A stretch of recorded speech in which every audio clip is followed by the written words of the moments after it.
Ardina Rasti kembali muncul di hadapan publik. Selasa kemarin, Rasti mendatangi kantor Komnas Perempuan guna meminta dukungan dalam mengawal persidangan kasus hukumnya versus Esa Gionino. Inilah kemunculan perdana Rasti setelah Esa melapor balik dirinya ke Polda Metro Jaya tanggal 14 Maret silam. Kedatangan Rasti ke kantor Komnas Perempuan di kawasan Menteng, Jakarta Pusat itu ditemani ABH Apik dan tim kuasa hukumnya. Bedanya, Rasti kini menyandang status baru, yakni Duta Anti Kekerasan Terhadap Perempuan. Ia didaulat jadi duta karena berani mengungkapkan kekerasan terhadap perempuan. Kehadiran Rasti di hadapan halayak ramai terjadi sehari sebelum sidang perdana kasus hukumnya dengan mantan pacarnya Esa Gionino digelar di Pengadilan Negeri Jakarta Selatan. Hari ini Esa menjalani sidang perdana dengan materi pembacaan dakwaan. Dalam keterangannya kepada awak media di kantor Komnas Perempuan Selasa kemarin di kawasan Menteng, Jakarta Pusat, Rasti dan kuasa hukumnya menolak menanggapi laporan Esa.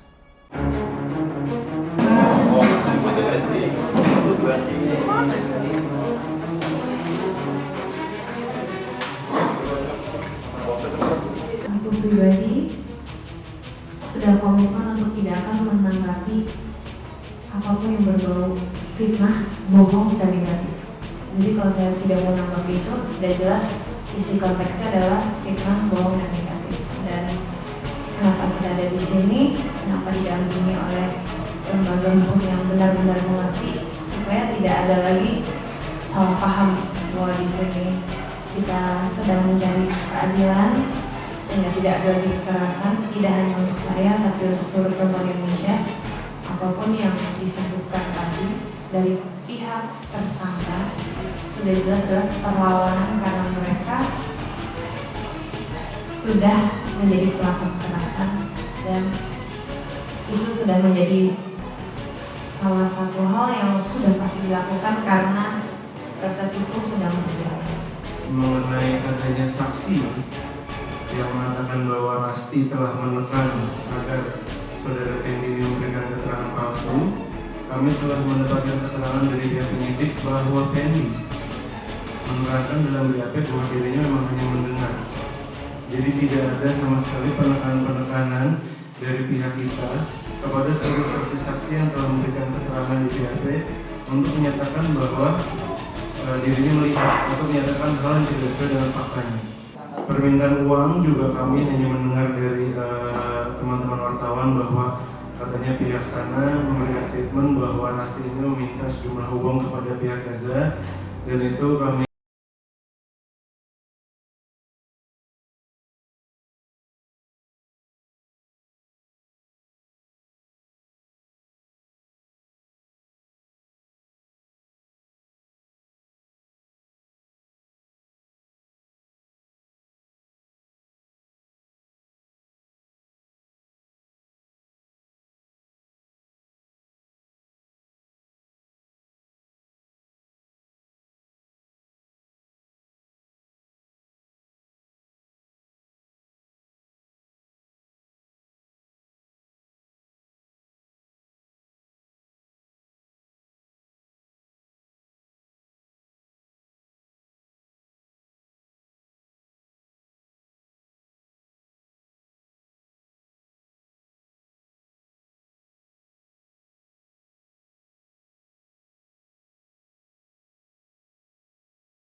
Ada SMS ke mama kan gitu, dia SMS ke mama gitu, dia bilang waktu Anda kurang berapa? 1 jam. Kurang 1 jam gitu ya. Aku rasa itu kayak kuis banget kan gitu, jadi aneh lah gitu. Aku siap karena yang aku punya adalah fakta dan kebenaran. Yang disiapkan aku adalah mengungkapkan semua yang fakta dan benar. Jadi nggak akan terganggu dengan hal-hal yang negatif.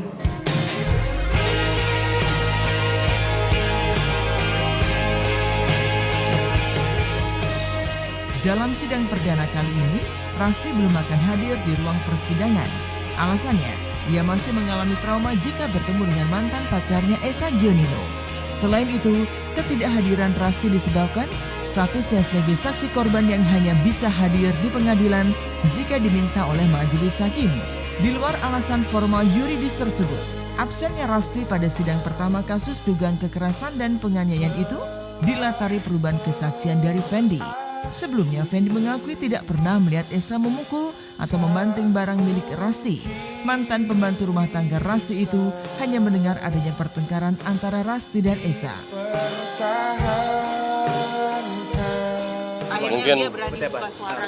Mungkin ini hasil dari doa saya selama ini ya gitu.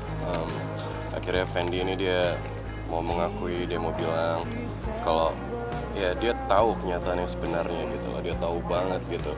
Apakah benar ada barang yang rusak? Apakah benar gitu saya menganiaya gitu? Dia semua yang tahu gitu. Karena di rumah itu hanya ada si perempuan ini dan pembantu ya gitu, dan hanya ada Fendi gitu. Saya difitnah gitu. Bahkan lebih dari itu, saya dibilang saya merusakkan barang segala macam. Makanya semuanya tergantung dari hasil. Rasti ini posisinya sekarang sebagai saksi korban, dan dia akan hadir dan dibutuhkan oleh persidangan ketika diminta oleh majelis hakim.